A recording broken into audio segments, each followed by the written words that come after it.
ஊவா, கிழக்கு மற்றும் தெற்கு மாகாணங்களில் இன்று அவ்வப்போது மழை பெய்யக்கூடும் என்று வளிமண்டலவியல் திணைக்களம் அறிவித்துள்ளது.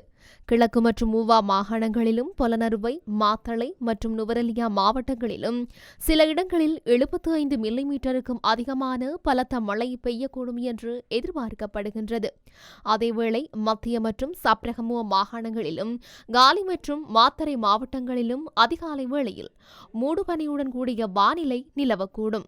மேலும் இடியுடன் கூடிய மழை பெய்யும் போது தற்காலிகமாக பலத்த காற்று மற்றும் மின்னல் தாக்கத்தால் ஏற்படும் சேதங்களை குறைக்க போதுமான முன்னெச்சரிக்கை நடவடிக்கைகளை எடுக்குமாறு தெரிவிக்கப்பட்டுள்ளமை குறிப்பிடத்தக்கது.